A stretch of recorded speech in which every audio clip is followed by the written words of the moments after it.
Друзья, приветствую! Сегодня покажу вам, как я делал такой кухонный атрибут из натурального дерева и эпоксидной смолы, который можно использовать как подставку для горячих сковородок, кастрюль, ну и чего вам в голову самим придет. Поскольку дуб пилить, когда он высохнет, довольно-таки нелегко, я отпилил эту заготовку, пока еще ствол был сырым. Отпилил где-то толщиной 15 миллиметров, потому как рассчитал на то, что когда заготовка высохнет, она деформируется, будет либо тарелочкой, либо винтом, и чтобы у меня осталось достаточно тела для фрезерования, чтобы выровнять ее полностью и сделать абсолютно плоской. Выбрав наиболее ровную сторону заготовки, я ее закрепил на своем импровизированном рейсмусном столе и отфрезеровал одну сторону.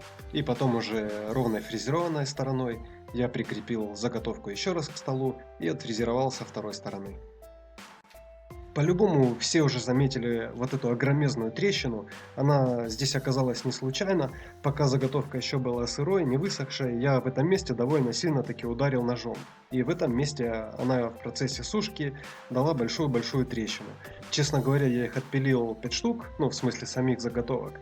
И когда они все высохли, потрескались, я выбрал ту, в которой трещина была самой красивой, и в середине которой осталось больше всего волокна. Оно зальется потом смолой и будет так довольно-таки интересненько. Так вот, вернемся к фрезеровке. Я отфрезеровал заготовку толщиной примерно зажигалку Cricut. На листе бумаги я сделал вот такую надпись и с обратной стороны простым карандашом заштриховал, то есть импровизировал копирку. И уже эту надпись перенес на саму заготовку, вставил в фрезер фрезу диаметром 3 мм и на глубину тех же 3 мм я эту надпись углубил. Торец заготовки насадкой на болгарку я отшлифовал наждачкой.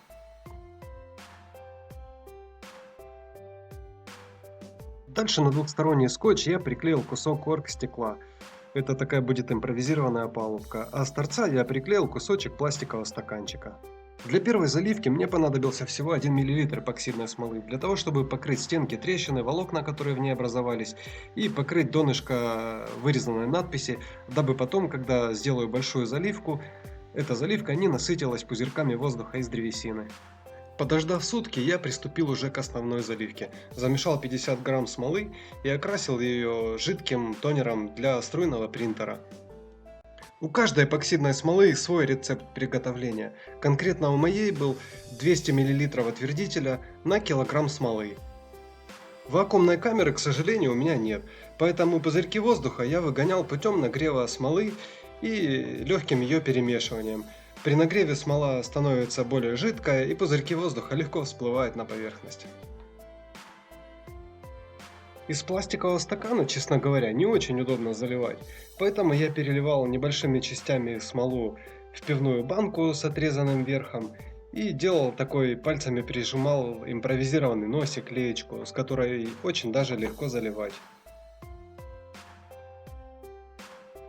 Единственную ошибку, которую я допустил при заливке, ну это как выяснилось уже позже, я налил смолу как бы с горкой. Можно залить в смолу в створе, вот с самой поверхностью древесины. Она при застывании немножко даст усадку, зато не придется потом шлифовать ее, вышлифовывать, доводить. Она будет немножко как бы провалена по отношению к основной плоскости, но на мой взгляд это намного будет удобнее и быстрее. Кстати, совсем забыл сказать. В первую заливку я насыпал нарезанный медный ПВС-провод. Я очистил оплетку и сами жилки тоненькие нарезал длиной 2-3 мм и насыпал. Я думаю, когда зальешь основную заливку, они дадут прикольный эффект. Шлифование я выполняю обычной болгаркой. Просто она включена в самодельную переноску, в которую я встроил регулятор оборотов.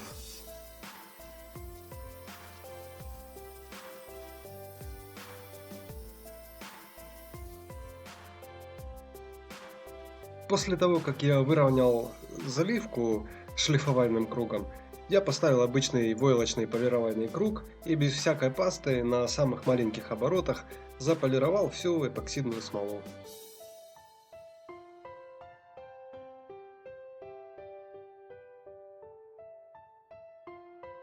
Самое финишное покрытие я сделал обычным маслом льна, которое купил в аптеке. Одного слоя, думаю, будет вполне достаточно.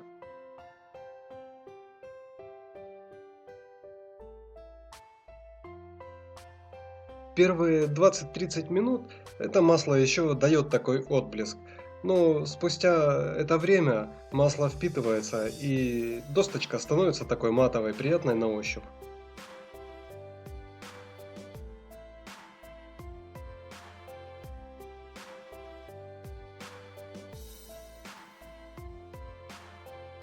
На момент публикации этого видео этой вещью мы пользуемся уже около месяца. Она не потеряла своего внешнего вида, лишь только иногда подвергается незначительным деформациям, ну, скорее всего от того, что ставишь на нее очень-очень горячую посуду. Друзья, надеюсь, мои видео послужат вам отличной мотивацией для того, чтобы дом наполнить такими интересными рукотворными вещами, уют которого они не отнимут, а только лишь добавят.